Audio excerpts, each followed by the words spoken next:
And no, it's I used to go and say, oh, you dressed like him, that is your brother. And then we gonna look at you. What's going on, YouTube? It's your boy, Azriel the One, coming at you. As you can see, I'm always out in the move, always on the go, that sort of a thing. So I'm going to save my usual spiel and perfunctory and get right into the meat and potatoes of this video. Now, I don't know how I'm going to title this, and I'll probably title this after the recording, so bear with me. You see, I kind of noticed something. This whole thing of these people who call people like me coons, and they love to go with the whole, if you're not pro-black, you're not for your people.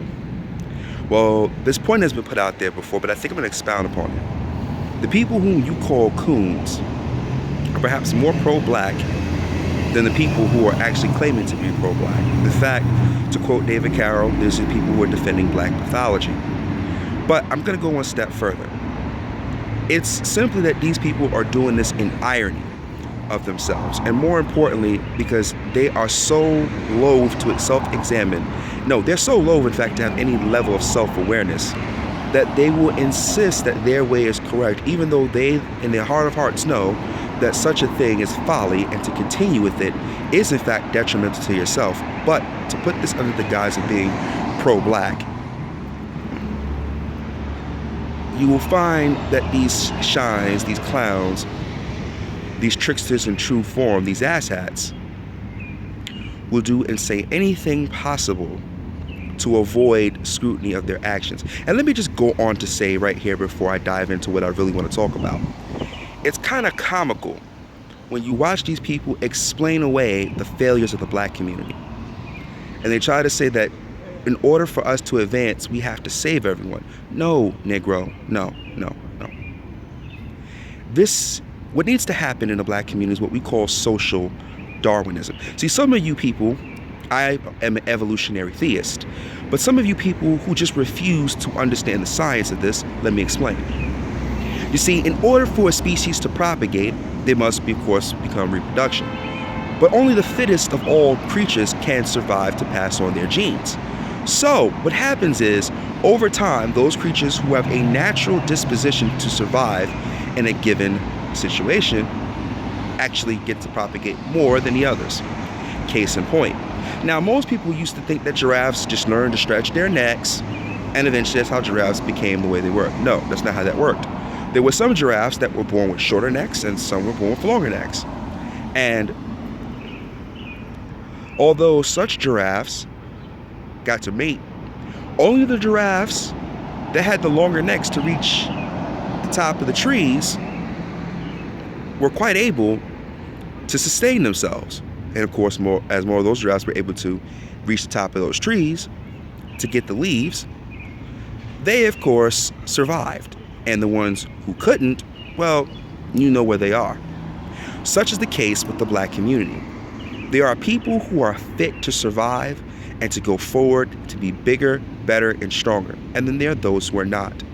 And many of these so-called pro-blacks, these real coons and real sambos and real shines, are the same individuals that want to let you believe that we can save everybody and make it together, when I'm here to tell you that that is not true.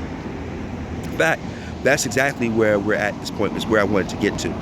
I find it strange, I find it disturbing that these so-called salesmen of black salvation, these tricksters in true form, these shines, these true sambos and upper ruckuses want you to believe that everybody is capable of being saved. No. And I'm going to quote from some of you who claim to be Christians. I'm going to point to you to a very passage that most of you Negroes don't even want to acknowledge. Even in the Bible, Christ had said to the Pharisees, who warned you to flee from the coming wrath? I'm paraphrasing when I say this, or rather, let me not paraphrase, let me just summate. In the same passage in the book of Mark, Christ actually said, listen, some people, he basically intimated that there are some people that are meant for salvation, and some people shouldn't be.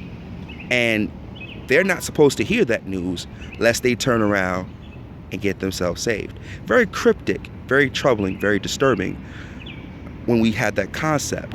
Now let's apply that here. The message that's being put out today that openly criticizes and challenges this weak-ass position some of you Negroes have is not meant for everybody. It's meant for those people who have the genes, the mental capacity, the wherewithal to understand or attempt to understand that which is being given them. Those who get it are the ones, of course, who get it. And those who don't, well, fuck you. It's your loss. You're bad. Oh well. You just don't have what it takes to survive. I know this is going to sound fucked up, but this is just the way that it is. Needless to say, in moving the black community forward and exposing its fuckery, there is a purpose for this, and it is to create the divide. We want to see who has what it takes to survive, because those are the ones who people such as myself and others who are trying to build something worth a damn want to propagate with. We want to produce children for them because we know those children will be stable. We know those children will have the fittest genes, the best circumstances with which to nurture, grow, and develop, and ultimately go on to propagate their genes, and so on and so forth. Erstwhile, those who are not continue to breed with the weaker and eventually die off. Another example out of the Bible. When Jacob went to work for Laban for 14 years, during the process, Jacob did a few things for himself. Number one, he saw that some goats in Laban's flock some goats were good and some weren't. And if I remember this correctly, Laban had given him some goats for himself. And so what Jacob did was he took all the goats of a certain variety and those he put in a particular circumstance. And the ones that were put in that circumstance, they made it. And so over time, the strong goats belonged to Jacob. And the weaker goats belonged to Laban. Now, in case you didn't see those two parallels that I brought from the Old and New Testament, the purpose is, for this thought process, is that in order for the black community to advance, there must be a separation. There is a perpetual survival of the species. I mean, for Christ's sakes, it's even in your Bible that this happened. And of course, I'm adapting it to a more secular context here. But the point I'm trying to make is that you pro-blacks are absolutely laughable. You are. I mean, I find your position to be a joke because at the end of the day, you're accomplishing nothing. You are truly accomplishing nothing. In fact, I would go so far to say that you spend more time fighting each other, you spend more time attacking each other's families, and doing absolutely nothing when you could be out there building something that's worth a damn.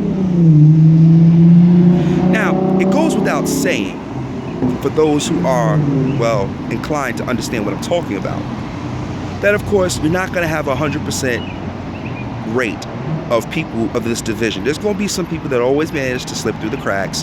That's just the way that this thing goes. But as things go on, eventually, even those who appear to have those traits will eventually too fall by the wayside. But I want to summate here, and then I want to draw this video to a close. The concept here that these pro-blacks are talking about we need to stick together is just not happening. People stick together because we're of like mind, of one accord. We have an agenda and a goal with which we want to accomplish. If this were true, that everyone could be and should be saved, then people would do the intrinsic things necessary to their own survival. That is, of course, in this case, stop having children out of wedlock in astronomical numbers, stop shooting each other. Hey, find ways to get your sons out of jail and back in the classroom. Or how about you find fathers for your children? But we won't talk about that. We can't do that. That would be wrong. That would be cooning to say that. To self-examine and be self-critical of oneself does not amount to being a coon. It's having a level of self-awareness and to realize that part of the black experience is that we are contributing to our own problem. Second only by the white man, we are only our worst enemies.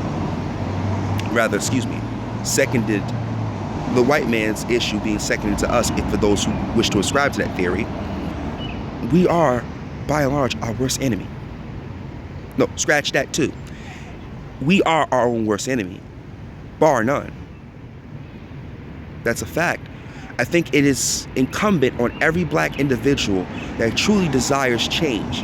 He must first do a self-exam and examine what is it that he's doing to contribute to the dysfunction in 3 places. In his personal life, in his communal life, and to the black community at large. And if you find that your behaviors are destructive at the very personal level, you can bet your last 2 quarters that they're going to be such at any other level, and any other level, macro or micro, or anything in between. That's just the way that is. You can't tell me how your actions are personally destructive, but yet they're not destructive globally. One builds upon another. You can't build a house without a foundation. And so, in order to fix the black community, the foundation here is you. If you, the foundation, is shitty, then anything you build upon it will also be shitty. And when the storms of life blow through, guess what will happen? You will fall over like a house of cards. Just some food for thought.